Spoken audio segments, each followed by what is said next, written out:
بسم اللہ الرحمن الرحیم۔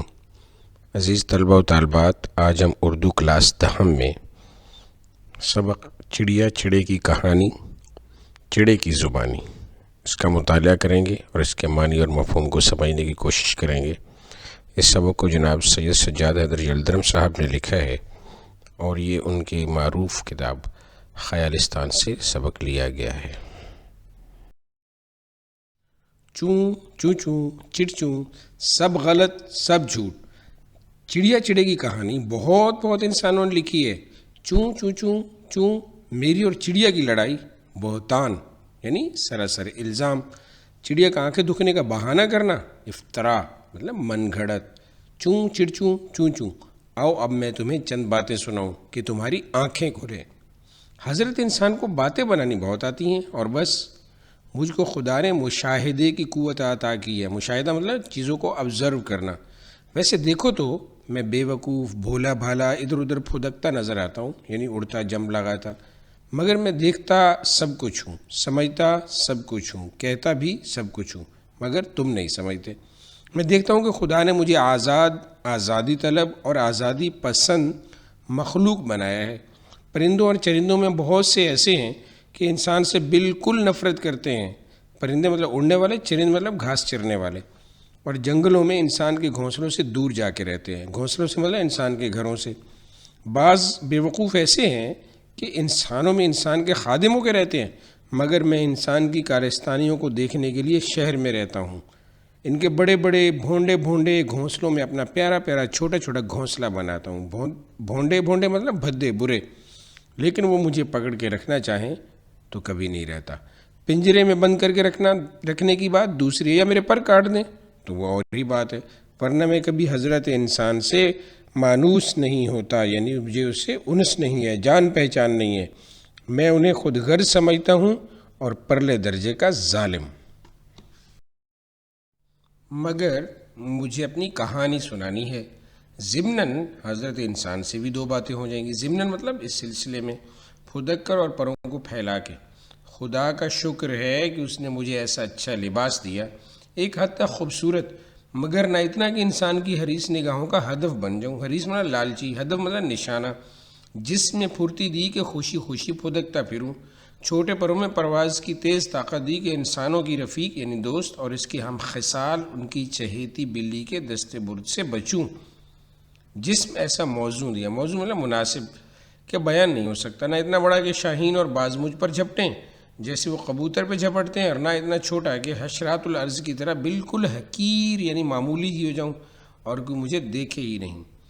آواز کیسی اچھی، چوں چوں چڑ چوں کہ آپ کے نزدیک اگر یہ خوش آئند نہ ہو تو نہ صحیح، اور میں خوش ہوں کہ آپ اسے پسند نہیں کرتے، لیکن میرے ننھے دل کی خوشی اور طمانینت یعنی اطمینان کے لیے یہ بہت کافی ہے۔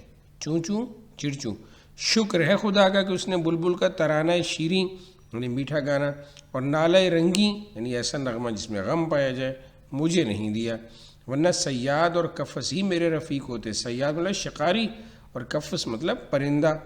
بے وقوف بلبل کو دیکھیے، قفس میں بیٹھ کے بھی گاتی ہے اور اپنی اسارت پر درد انگیز نہیں دل آویز لے کرتی ہے۔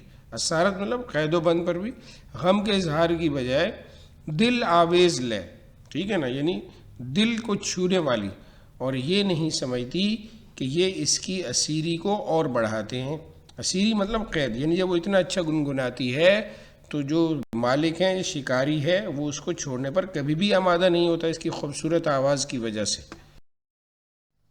گلو گلچی کا گلا بلبل ناشاد نہ کر، تو گرفتار ہوئی اپنی صدا کے باعث۔ گل کہتے ہیں پھول کو، گلچی کہتے ہیں پھول توڑنے والے کو، گلہ کا مطلب ہے شکایت، بلبل ناشاد یعنی غمگین بلبل، اور صدا کہتے ہیں آواز کو، اور باعث کہتے ہیں وجہ کو، یعنی اے بلبل تو اس بات کا گلہ نہ کر کہ تجھے شکاری نے یا پھول کی وجہ سے تو گرفتار ہوئی ہے، بلکہ تو اپنی خوبصورت آواز کی وجہ سے پکڑی گئی ہے۔ اگر ذرا بھی عقل ہوتی قفس میں پہنچتے ہی خاموش ہو جاتی، اور اس وقت تک خاموش رہتی کہ یا قفس کھلتا یا موت آتی۔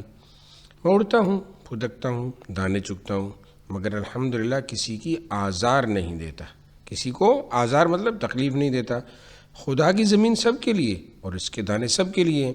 یہ فلسفہ قدرت نے مجھے سمجھا دیا ہے، اور اس لیے میں یہ سب کہتا ہوں کہ آؤ اور کھاؤ اور خدا کی نعمتوں سے فائدہ اٹھاؤ۔ نعمتوں مطلب انعامات، جہاں بہت سے دانے ہوئے اور ہم اپنے تمام ہم جنسوں کے ساتھ پہنچے، پھر وہاں اگر اور مخلوق چگ رہی ہے تو میں معترض نہیں ہوتا، یعنی دانے بکھرے ہوں تو ہر قسم کا پرندہ وہاں پہ آ کے کھا سکتا ہے، کسی کو اعتراض نہیں ہے۔ کبوتر ہوں، مینائیں ہوں، فاختائیں ہوں، سب کو صلاح عام ہے، یعنی کھلی دعوت ہے، سب ساتھ آئیں اور کھائیں۔ میں عقل کھرا نہیں، مطلب بے مروت یا بد لحاظ نہیں ہوں، تنہا خوری میری عادت نہیں ہے، میں اکیلے نہیں کھاتا۔ حضرت انسان کی بعض باتوں پہ مجھے بے ساختہ ہنسی آتی ہے۔ قہ قہ قہ یعنی کہکے وغیرہ، چوں چڑ چوں چڑ چوں چوں، کس قدر مغرور مگر سادہ لو جنس ہے۔ میرا نام کنجش کے خانگی رکھا ہے، یعنی گھر کی چڑیا، یعنی جب انسان کے یہ گھونسلے جن میں وہ آج کل رہتے ہیں نہ تھے، اور وہ بہائم کی طرح یعنی جنگلی جانوروں کی طرح غاروں اور کھوؤں میں رہتا تھا، یعنی کھو جو ہوتی ہے، تو میں نہ تھا، میرا گھونسلہ نہ تھا، یا کیا اب میں سوائے ان کے گھونسلوں کے کسی اور جگہ اپنا گھونسلہ نہیں بناتا؟ اب بھی چمن، صحرا، مرغزار، وادی، درخت، جھاڑی میرے گھونسلے کے لیے ویسے ہی موجود ہیں جیسے انسان کے گھونسلے۔ میں تو ان کے بے ہنگم موٹے جھوٹے گھونسلوں میں اپنا گھونسلہ صرف اس لیے بناتا ہوں کہ یہاں رہ کر اس ریاکار مخلوق کے کرتوتوں کا اچھی طرح مشاہدہ کروں۔ ریاکار مطلب دکھاوا کرنے والی، منافق، اور پھر اپنے ہم جنسوں میں بیٹھ کر ان خود بینوں، بے وقوفوں، مغروروں کے اوپر ہنسوں۔ اگر میں انہیں انسان خانگی کہوں تو زیادہ زیبا ہے، زیبا ہے مطلب مناسب ہے۔ پھر ان کے گھونسلوں کا حال سنیے، ایک بڑا ہے، ایک چھوٹا ہے، ایک اونچا ہے، ایک نیچا ہے۔ یہ کیوں؟ مساوات کیوں نہیں، یعنی برابری؟ اسے تو میں سمجھتا ہوں کہ ان کے گھونسلوں کے اندر کے خس و خاشاک، جنہیں انسان کیا کہتے ہیں بھول گیا، ہاں، میز، کرسی، فرش، فروش کہتے ہیں بچھانے کی چیزیں، مختلف رنگوں کے ہوں، کیونکہ میں بھی کہیں سے تاگا، کہیں سے تنکا، کہیں سے پتہ لا کے اپنا گھونسلہ بنا دوں۔ تاگا مطلب دھاگا وغیرہ۔ لیکن بڑائی چھوٹائی کیوں ہے؟ ہاں یہ خیال نہیں رہا تھا، اس کی وجہ معلوم ہوئی ہے۔ میں نے دیکھا ہے کہ چھوٹے گھونسلے والا انسان بڑے گھونسلے والے انسان کے سامنے سر جھکا کے ہاتھ جوڑ کے کھڑا ہوتا ہے، اس کی خدمت کرتا ہے۔ لا حول ولا قوت، کس قدر بے غیرت مخلوق ہے۔ میں نہ اپنے ہم جنس کی اور نہ کسی غیر جنس کی خدمت کرتا ہوں۔ اگر مار بھی ڈالو تو خدمت نہ کروں، اور کیوں کروں؟ خدا کے فضل سے ہم سب مساوی ہیں، یعنی برابر ہیں، کسی کو ایک دوسرے کی خدمت کرنے کی ضرورت ہے نہ آرزو مطلب خواہش۔ اپنے بال بچوں کے سوا کسی کی خدمت کرنا، کسی کے گھونسلے میں جا کر در یوزا کری کرنا، یعنی بھیک مانگنا، آر کی بات ہے، شرم کی بات ہے، ننگ کی بات ہے۔ مگر انسان، وہ مدعی عقل یعنی اپنے آپ کے عقل مند ہونے کا دعوے دار، احمق یعنی بے وقوف نادان، جو اپنے تئیں درس آموز قدرت خیال کرتا ہے، یعنی اپنے تئیں مطلب خود کو قدرتی طور پر سیکھا ہوا خیال کرتا ہے، اس نقطے کو نہیں سمجھتا۔ نقطہ مطلب اس پوائنٹ کو نہیں سمجھتا کہ دوسروں کے آگے نہیں جھکنا چاہیے، سب برابر ہیں۔ ہائے ریاکار انسان، ریاکار مطلب مکار۔ اس نے ایک لفظ نکالا ہے اور اس پر اسے بہت ناز ہے، کہتا ہے سوائے میرے کسی میں حیا نہیں، یعنی شرم نہیں۔ سب جاندار سوائے انسان کے بے حیا ہیں، حیا و شرم کا احساس صرف مجھ میں ہے، اور ڈینگ مارنے والی مخلوق بس جسے تو حیا کہتا ہے وہ ریاکاری ہے، یعنی دھوکہ ہے، مکاری ہے، منافقت ہے۔ ڈینگ مارنے والا یعنی شیخی یا خود کو مشہور کرنے والا یا خود پسند کو کہتے ہیں ڈینگ مارنے والی مخلوق۔ دل چاہتا ہے اس ناپاک مخلوق کو ٹھونگے مار مار کے مار ڈالوں، یعنی چونچوں سے۔ لو، تم سے باتیں کرنے میں بھول ہی گیا کہ مجھ پر فرائض پدری ہیں، یعنی مجھ پر باپ کی ذمہ داری بھی ہے۔ میں انسان باپوں کی طرح نہیں کہ اکثر اپنے عیش میں اپنے بال بچوں کا خیال تک نہیں کرتے، بلکہ بعض تو ہمیشہ کے لیے انہیں چھوڑ دیتے ہیں، نان و نفقہ بھی نہیں دیتے۔ نان و نفقہ مطلب ضروریات زندگی۔ میں ایسا بے غیرت نہیں۔ جب ان بچوں کو دنیا میں لانے کا میں ہی سبب ہوا ہوں، تو جب تک خود اڑ نہ سکے میں بھوکا رہوں گا، لیکن ان کا پوٹا بھروں گا۔ پوٹا مطلب پیٹ۔ بڑی دیر ہو گئی وہ چونچ کھولے انتظار میں بیٹھے ہوں گے، ہاں ذرا مجھے دانے یا روٹی کی چھوٹی چھوٹی گولیاں بنا کر تو ڈال دو۔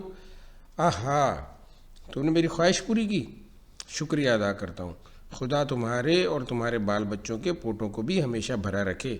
لو اب جاتے ہیں، پھر ملیں گے اگر خدا لایا۔